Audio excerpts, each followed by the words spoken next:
Gotta be honest, guys, I don't miss long hair. But I'm dressed up because today is a little bit different. We are not going to be doing any sewing today.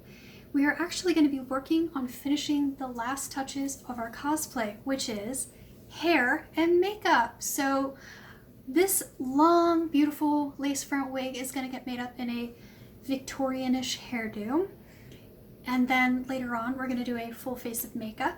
I have a collar similar to the one I'm going to be wearing for my actual cosplay, so this is about as much makeup as I really need to do, which is exactly the way I planned it, and I'm so happy.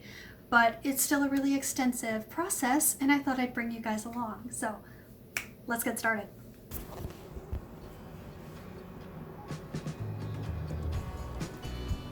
Alright, so it turns out all of the video that I had originally taken had turned out sideways, and I could not figure out how to fix it.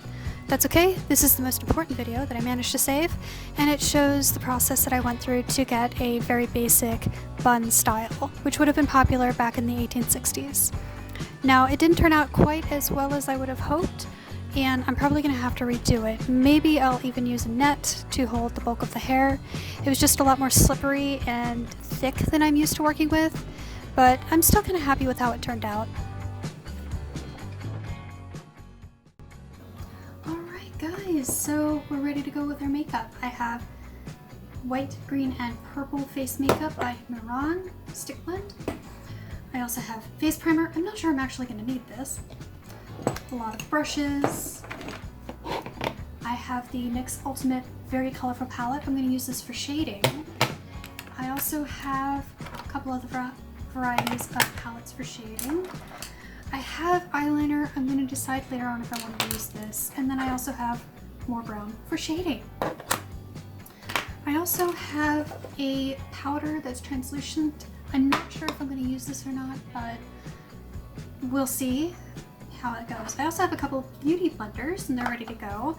I have to admit I've never used body blenders, blending ball things before. I am not that well put together. So first things we need to do is take our makeup off. We want to start with a clean face.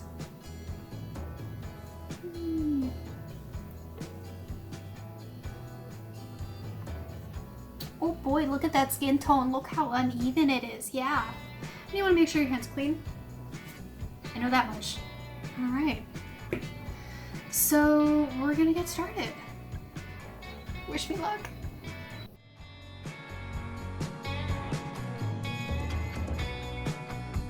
Alright, since I'd never used a beauty blender before, I was a little bit nervous and a little bit excited to see how it went.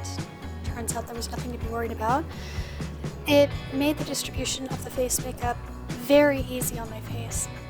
Here I did do a dabbing motion as was recommended, but later on I decided to try a little bit of the smearing to help sort of smooth out all of the shading that we'll get to later.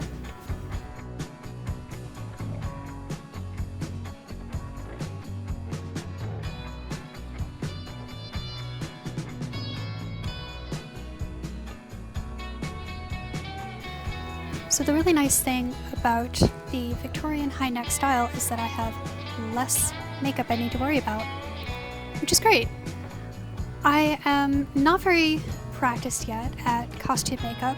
I have a lot to learn, and the less I have to worry about during the day, the better.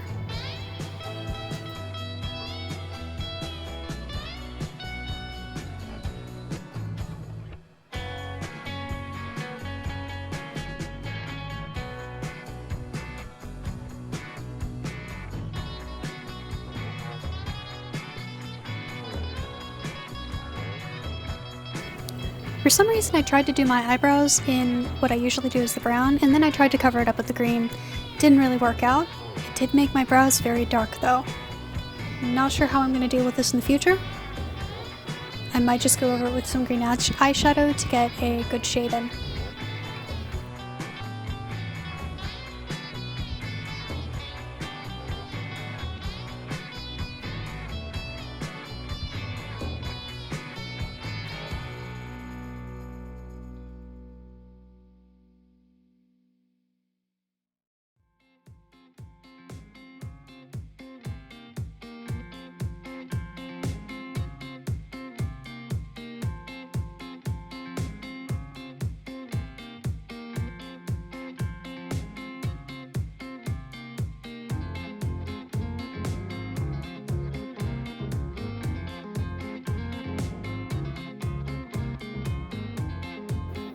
I went all the way around my face with the ochre green, and it wasn't as dark as I liked.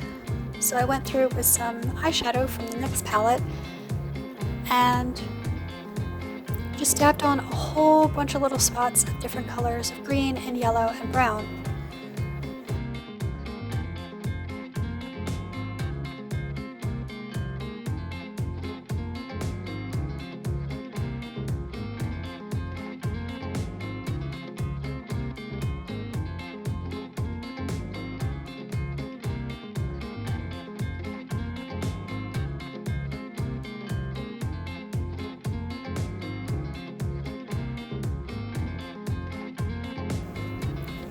Then with a beauty blender, I went ahead and smeared everything together, and that turned out pretty good. I think next time I'm gonna go a little more heavy-handed with it, but this was definitely good practice.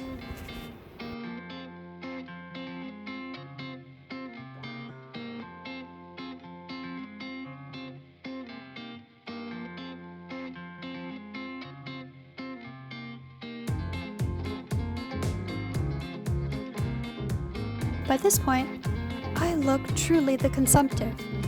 This is exactly the sort of look the Victorians were going for. Except for the green, oozy parts.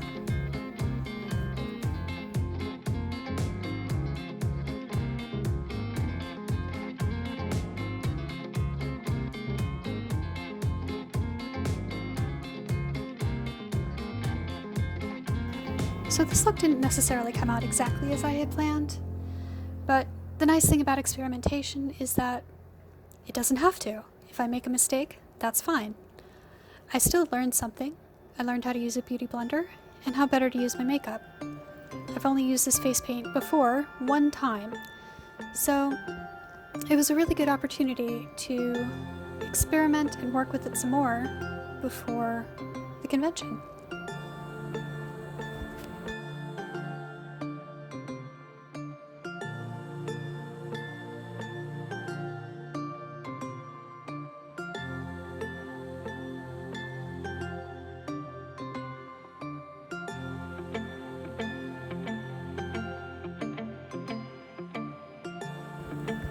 Ooh, I like the purple. It looked a lot better on camera than it did to me. Everything came out kind of pale on camera and not quite as intense, which gives me hope that in person the look is going to be really in your face. I did what I could to darken everything up, but I think it's going to be a matter of practice.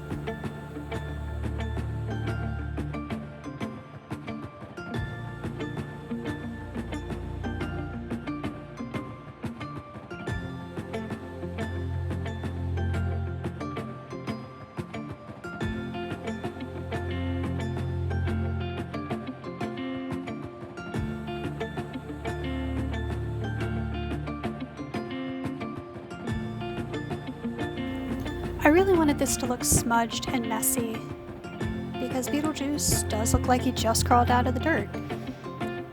And while every other part of this outfit is going to be pretty well put together, to have messier makeup is really going to pull the effect together. I did go ahead and line my eyes, and I actually went on and put on some black lipstick, just to make it look a little more intense. Turned out, I really like it, and I know I'm going to do that again next time. I did not install any fake lashes.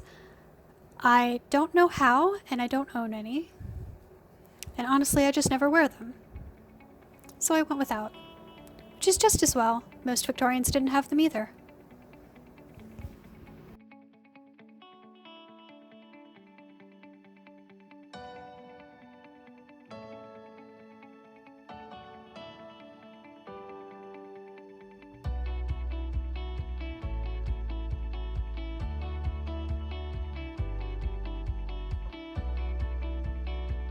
Let's just do up the buttons really quickly. Trying to get this necklace on is tough. We'll get the wig on and arranged.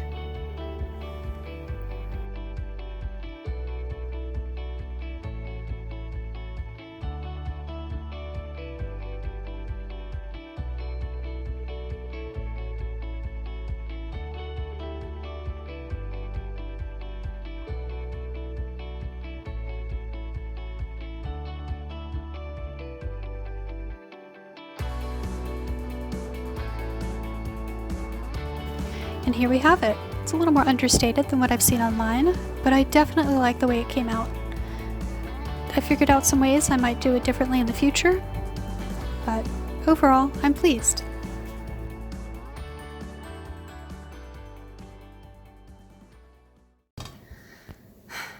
Alright guys, that concludes the video.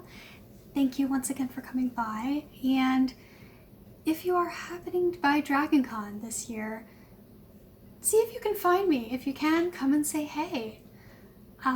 I should be pretty easy to locate. In any case, it's so good to have you here. Thank you so much for coming by, and if you like this video, hit the like and subscribe buttons, and I'll see you next time. Do something creative today. Bye.